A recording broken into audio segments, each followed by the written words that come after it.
pagi Gevan, selamat pagi Enzo, selamat pagi Enzi, dan selamat pagi Nathan.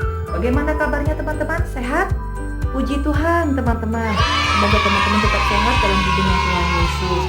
Teman-teman, di hari Jumat tanggal 3 April tahun 2020 ini, Ibu Nora akan memberikan sebuah film teman-teman, di mana bulan April ini agama Kristen, seluruh agama Kristiani atau agama Kristen, teman-teman memperingati hari Paskah, hari kebangkitan, hari kematian dan kebangkitan Tuhan Yesus, teman-teman. Di mana judul film itu adalah Yesus mati di kayu salib. Ya, Yesus mati di kayu salib. Itu nanti teman-teman bisa baca di Alkitab Markus 14 ayat 53 dan 65. Bisa baca di Alkitab nanti teman-teman di Markus 14 ayat 53 sampai 65 teman-teman. Bisa minta bantuan mama atau papanya untuk membacakannya teman-teman. Sebelum kita menonton film Yesus mati di kayu salib, kita nyanyi dulu. Happy ya ya ya, happy ye ye ye. Saya senang jadi anak Tuhan. Siang jadi kenangan, malam jadi impian. Cintaku semakin mendalam. Baca kitab suci, doa tiap hari, doa tiap hari, doa tiap hari. Baca kitab suci, doa tiap hari kalau mau tumbuh. Kalau mau tumbuh, kalau mau tumbuh, glory haleluya. Baca kitab suci, doa tiap hari kalau mau tumbuh. Anak monyet di atas pohon, anak cacing di dalam tanah, anak burung di dalam sangkar, anak Tuhan di dalam gereja. Panjang muka namanya kuda, panjang hidung namanya gajah, panjang tangan itu pencuri, panjang sabar itu anak Tuhan. Ku daki daki daki daki gunung yang tinggi, ku turun turun turun turun lembah yang dalam. Ku melintasi padang rumput hijau membentang, Yesus besertaku. Di kanan kau ada, di kiri kau ada, di atas dan di bawah kau ada, di suka kau ada, di duka pun kau ada, karena Engkau Yesusku, karena Engkau Yesusku. Nah teman-teman, itulah kita tadi bernyanyi ya. Sebelum kita menonton filmnya teman-teman tentang Yesus mati di kayu salib, teman-teman kita berdoa dulu untuk memulai kegiatan kita. Kita lipat tangannya, tutup matanya, kita berdoa. Selamat pagi Tuhan Yesus. Terima kasih hari ini kami dapat berkumpul kembali walaupun itu lewat video teman-teman. Tuhan berkatilah anak-anak didik kami yang sedang ada di rumah. Tuhan berikanlah mereka kesehatan, jauhkanlah mereka dari segala mara bahaya, peliharalah mereka dan peliharalah keluarga mereka. Terima kasih Tuhan Yesus kami ucapkan kepadamu, amin. Nah teman-teman tentu tidak sabar ya, sudah tidak sabar lagi untuk menonton film tentang Yesus mati di kayu salib. Nah, sekarang teman-teman, kita duduk dengan rapi, kita simak film tentang Yesus mati di kayu salib. Yesus mati di kayu salib.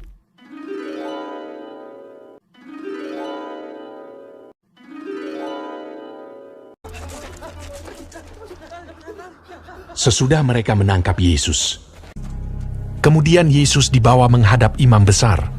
Lalu semua imam kepala, tua-tua dan ahli Taurat berkumpul di situ. Imam-imam kepala, malah seluruh mahkamah agama mencari kesaksian terhadap Yesus supaya ia dapat dihukum mati. Tetapi mereka tidak memperolehnya. Banyak juga orang yang mengucapkan kesaksian palsu terhadap dia, tetapi kesaksian-kesaksian itu tidak sesuai yang satu dengan yang lain. Maka imam besar bangkit berdiri di tengah-tengah sidang dan bertanya kepada Yesus, katanya, "Tidakkah engkau memberi jawab atas tuduhan-tuduhan saksi-saksi ini terhadap engkau? Apakah engkau Mesias, anak dari yang terpuji?" Jawab Yesus, "Akulah dia, dan kamu akan melihat Anak Manusia duduk di sebelah kanan yang Maha Kuasa, dan datang di tengah-tengah awan-awan di langit." Maka imam besar itu mengoyakkan pakaiannya dan berkata, "Untuk apa kita perlu saksi lagi? Kamu sudah mendengar hujatnya terhadap Allah. Bagaimana pendapat kamu?" Lalu dengan suara bulat mereka memutuskan bahwa dia harus dihukum mati. Pagi-pagi benar, mereka membelenggu Yesus, lalu membawanya dan menyerahkannya kepada Pilatus. Pilatus bertanya kepadanya, "Engkaukah Raja orang Yahudi?" Jawab Yesus, "Engkau sendiri mengatakannya." "Lihatlah betapa banyaknya tuduhan mereka terhadap engkau." Tetapi Yesus sama sekali tidak menjawab lagi, sehingga Pilatus merasa heran. Pilatus menjawab mereka dan bertanya, "Apakah kamu menghendaki supaya ku bebaskan Raja orang Yahudi ini?" Maka mereka berteriak lagi, katanya, "Salibkanlah dia!" Lalu Pilatus berkata kepada mereka, "Tetapi kejahatan apakah yang telah dilakukannya?" namun mereka makin keras berteriak. "Salibkanlah dia!" Dan pada waktu itu, adalah seorang yang bernama Barabas. Mereka telah melakukan pembunuhan dalam pemberontakan. Dan oleh karena Pilatus ingin memuaskan hati orang banyak itu, ia membebaskan Barabas bagi mereka. Tetapi Yesus disesahnya, lalu diserahkannya untuk disalibkan. Mereka mengenakan jubah ungu kepadanya, menganyam sebuah mahkota duri dan menaruhnya di atas kepalanya.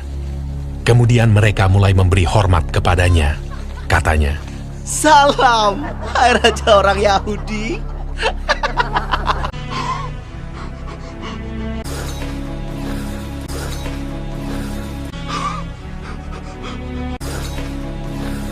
pada waktu itu, lewat seorang yang bernama Simon orang Kirene yang baru datang dari luar kota.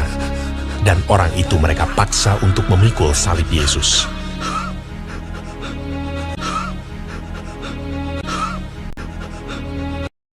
Mereka membawa Yesus ke tempat yang bernama Golgota, yang berarti tempat tengkorak.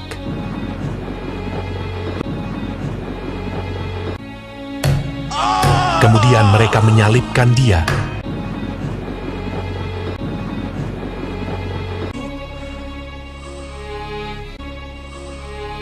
Hari jam 9 ketika ia disalibkan. Orang-orang yang lewat di sana menghujat dia, dan sambil menggelengkan kepala, mereka berkata, "Hai engkau yang mau merubuhkan bait suci dan mau membangunnya kembali dalam 3 hari, turunlah dari salib itu dan selamatkan dirimu." Demikian juga imam-imam kepala bersama-sama ahli Taurat mengolok-olokkan dia di antara mereka sendiri, dan mereka berkata, "Orang lain ia selamatkan, tetapi dirinya sendiri tidak dapat ia selamatkan." Bersama dengan dia disalibkan 2 orang penyamun, seorang di sebelah kanannya dan seorang di sebelah kirinya. "Bukankah engkau adalah Kristus? Selamatkanlah dirimu dan kami." Kita memang selayaknya dihukum, sebab kita menerima balasan yang setimpal dengan perbuatan kita. Tetapi orang ini tidak berbuat sesuatu yang salah. Yesus, ingatlah akan aku apabila engkau datang sebagai Raja. Kata Yesus kepadanya, Aku berkata kepadamu, sesungguhnya hari ini juga engkau akan ada bersama-sama dengan aku di dalam Firdaus. Pada jam 12, kegelapan meliputi seluruh daerah itu.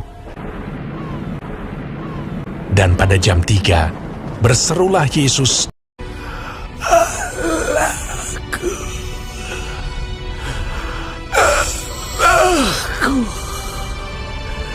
Mengapa kau meninggalkan aku?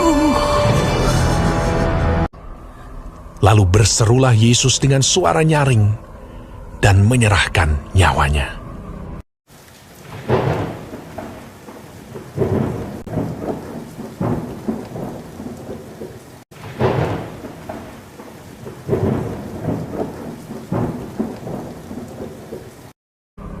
Ketika itu, tabir bait suci terbelah dua dari atas sampai ke bawah.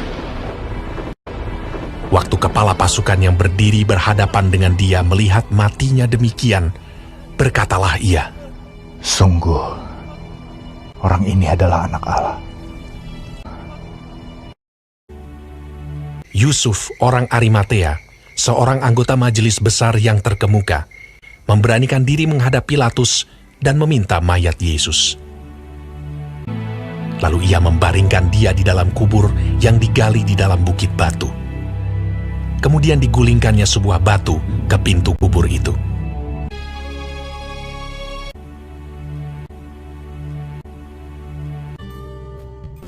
Teman-teman tadi sudah menonton tentang film Yesus mati di kayu salib, teman-teman, di mana Yesus itu disalibkan untuk menebus dosa-dosa manusia, teman-teman. Nah, teman-teman, nanti kita akan sambung lagi ceritanya tentang Tuhan Yesus, tentang kebangkitan Tuhan Yesus, teman-teman, di Jumat yang akan datang, teman-teman. Ibu Nora berpesan kepada teman-teman, jangan lupa untuk sering-sering mencuci tangan memakai sabun, teman-teman. Apabila teman-teman mau makan, teman-teman jangan lupa cuci tangan, atau mau pegang-pegang kepalanya, wajahnya atau hidungnya, jangan lupa teman-teman cuci tangan memakai sabun. Jaga kesehatan, teman-teman, jangan lupa minum air putih atau air hangat ya, air hangat, minum air hangat, jangan minum air es, teman-teman, karena akan mengakibatkan tenggorokannya sakit. Terus teman-teman harus makan makanan yang bergizi. Jangan lupa makan sayur. Nah, sayur itu buat menjaga kesehatan badan kita menjadi kuat, teman-teman. Ya, teman-teman, sampai di sini dulu. Ibu Nora ucapkan terima kasih banyak. Salam sehat untuk kita semua. Bye-bye.